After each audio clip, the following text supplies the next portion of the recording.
And so Isis has always been associated with witches and sorcerers and things like that. She's a very powerful magician.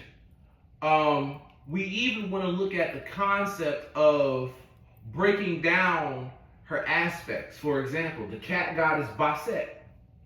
The cat goddess Bastet, which is depicted as a black cat, she is said to be the soul of Isis. A lot of people don't know that. It's even in her name. The Egyptian word for soul is Ba. And Isis, her Egyptian name is Aset. Ba-Aset. Bastet. Right? So she is said to be the soul of Isis or Aset.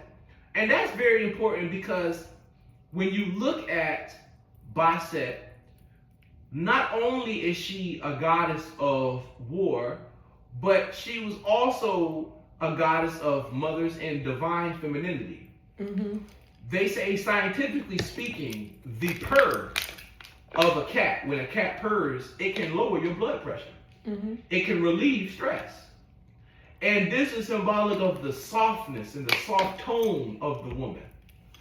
You know, the Egyptians really understood this, and they also noticed, according to the ancient writers, like Plutarch, he noticed how the cat's eyes during the full moon became big and wide.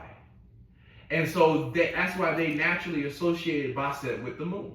Mm-hmm. You know, because her eyes were remnant of the moon phases. Okay, she's also associated with perfume and makeup, which is very much useful when dealing with magic.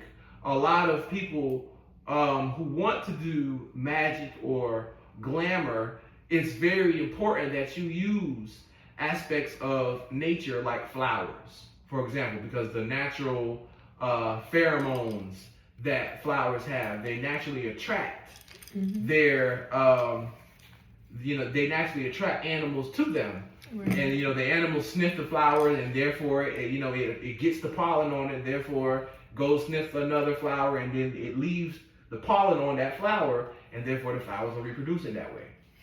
So flowers are really good for attraction. So the lotus flower was not only used for religious purposes in ancient Egypt, but also magic. Okay, the lotus flower is also an aphrodisiac, which and also a psycho. I want to say, what's the word? Psychoactive. Psychoactive. If you smoked it, you got high. Okay, you got high off the doggone lotus flower. Okay, and also, like I said, aphrodisiac. It can make you want to get your freak on. But long story short, it is very important. Flowers are very important when you mix them in your perfume. Bastet associated with perfumes. They call her she of the ointment jar. Okay, perfumes.